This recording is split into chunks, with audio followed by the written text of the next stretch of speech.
Jay Prince has been running the rap game in Houston for the last 40 years.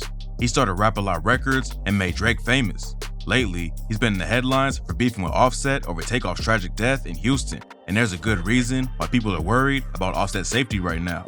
Jay Prince has a wild reputation in the game, and today, we're breaking down the crazy stories that make Jay Prince one of the scariest dudes in the industry. Let's get right into it. Jay has been active in the rap game for almost 40 years, but he's been hustling for even longer than that. He grew up in an area of Houston called the Bloody Nickel Apartments, surrounded by drugs, crime, and poverty, and he knew at an early age he didn't want to live that kind of life. He started mowing lawns for money at just 7 years old, then moved up to selling weed and working as a welder. But instead of putting both feet in the trenches, Jay tried to make legit money and got a job as a bank teller. Staying out of the streets was also important to Jay because he wanted to keep his younger brother on a better path too. Jay's brother, Sir Rap-A-Lot, would link up with his homies Raheem and Jukebox at his grandma's crib and rap on the front porch. Jay didn't want him falling into the streets like everyone else around him, so when he lost the bank teller job, he had to find another way to bring money in. Jay bought an abandoned building in West Houston and turned it into a used car dealership.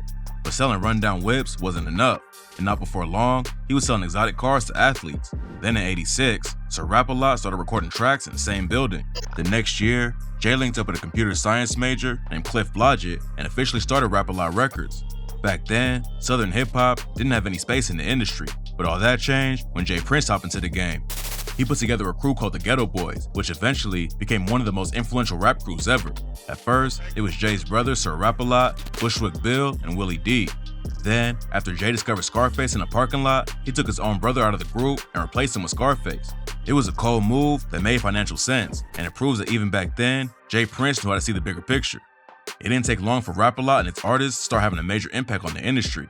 Jay helped create an entire new wave in the rap game, but at the same time, the feds were on his back. Back in '88, the DEA started a 12-year-long investigation into Prince and his Rap-A-Lot label. They thought Jay Prince was using the label as a front for drug trafficking, just like the Black Mafia family. The investigation went on for years, but according to rumors, Jay was able to shut the whole thing down by himself. In 2000, Scarface dropped his Last of a Dying Breed record on Rap-A-Lot and took shots at the DEA. That same year, Attorney General Janet Reno scrapped the investigation after Jay allegedly gave $200K to Al Gore's presidential campaign. A California representative also helped Jay Prince out when she told Janet Reno that Jay and everyone around him were worried about police harassment and excessive force. The DEA dropped the case, but an agent named Ernest Howard testified that he ended it because he was worried about agents' lives. It's not clear exactly what went down behind the scenes, but Jay Prince went toe-to-toe with the DEA and actually won. Taking on the government is wild, but this next story proves that Jay Prince had total control in the streets too. Back in the day, Pimp C from UGK and Master P from No Limit Records got into some sort of beef over money. And after Pimp C dissed Master P on stage, Master P and some goons allegedly kidnapped him and beat him up with pistols. Master P was allegedly about to pull the trigger and take out Pimp C. But first, he called Jay Prince for the green light. They both had ties to Jay, and he allegedly told Master P to let him go, and the whole situation ended there.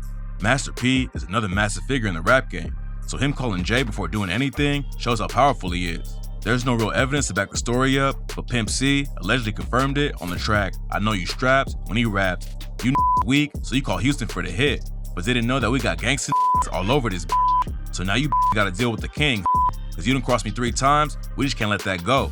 Jay Prince usually lets other people do the talking, but occasionally he'll come out and check someone if he thinks they deserve it. Back in 2018, Jay's son, Jay Prince Jr., was having a birthday party in Houston when 6ix9ine tried to pull up. But before he could make it in the party, Jay's youngest son, Baby Jay, kicked him out and let him know he wasn't welcome. Rumors say 6ix9ine wouldn't check in with Jay Prince, and that's why he was kicked out. While he was testifying against his old crew, 6ix9ine told the court that wasn't his only run-in with the Rap-A-Lot crew. According to him, he was banned from performing at South by Southwest by then. And after that, he allegedly robbed Rap-A-Lot affiliates, Scumlord Dizzy, and Junior Boy. 6ix9ine dragging his label and friends into court was finally enough to make Jay Prince speak on the situation. So he hopped on IG and wrote, "I'm hearing lies he's telling under oath about robbing me or representatives of Rap-A-Lot. Let me just make myself clear. If him or any of those clowns were to try to rob me or anyone from the Rap-A-Lot family, bad news would have beat them home. Handling outside artists like 6ix9ine is one thing, but according to some Rap-A-Lot affiliates, Jay Prince is just as brutal when it comes to rappers on his own label. A Rap-A-Lot affiliate named Yuckmouth told DJ Vlad, "Artists was getting f***ed up. I ain't gonna name what artist. They was getting f***ed up. Okay. Like physically, physically. Like if you go against the grain, man, It's gonna be some shit. It's not clear what really went on behind closed doors at Rap-A-Lot, but Jay Prince takes care of his artists too.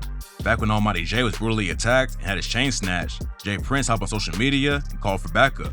A dude named Zay No. 5 was spotted with a chain in the music video, but after Jay got involved, he hopped on social media immediately to let everyone know he wasn't behind the chain snatching. Zay ended up getting booked on an attempted murder charge, but even he was afraid of getting on Jay Prince's bad side. It didn't take long for Jay to get the chain back, and he proved again that he can reach out and handle situations anywhere.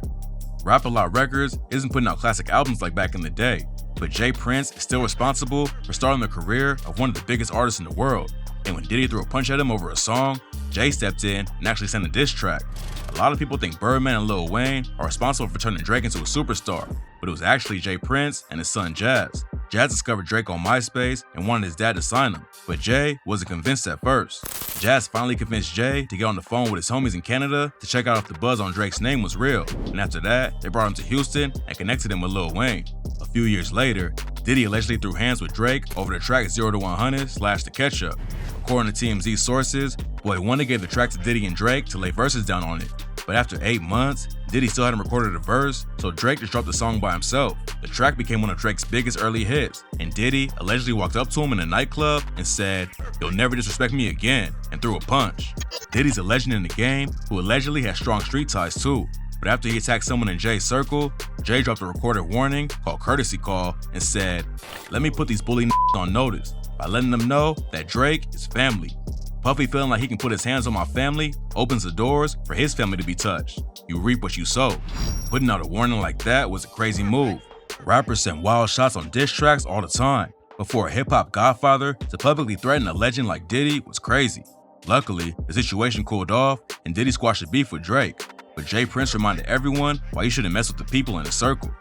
The newest dude Jay's going after is Offset. Takeoff was tragically killed while he was chilling with Jay Prince Jr. and a bunch of other Rap-A-Lot affiliates in Houston. There's still a lot of confusion about what really went down that night, but Jay Prince Jr., and Mike Prince went on the $1 Million Worth of Game podcast to speak on the situation. A video came out showing Jay Prince Jr. allegedly walking past Takeoff's body right after the shooting, but during the podcast, they explained the situation and claimed he was going to wash the blood off his hands.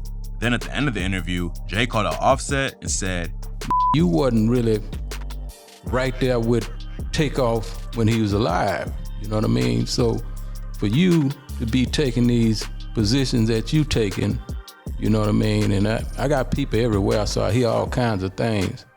I'm gonna just say this to you.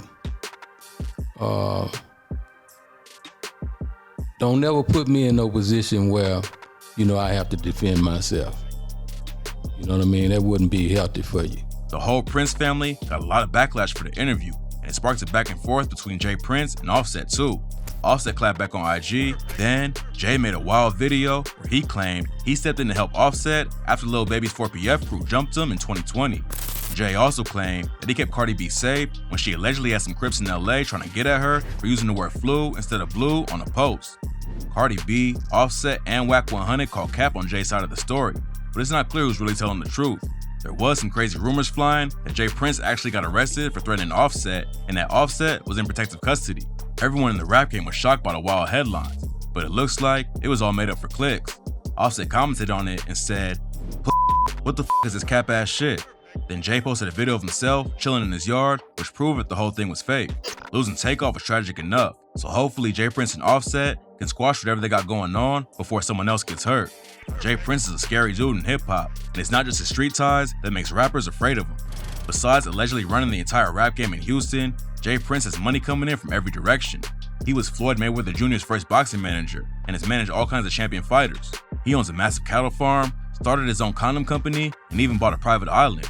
A lot of the stories about Jay Prince don't have concrete evidence to back him up, but there's a good reason why his name has had so much respect and power behind it for the last 40 years. You don't get to that level without earning it, and so most rappers know better than to cross him and his Rap-A-Lot crew.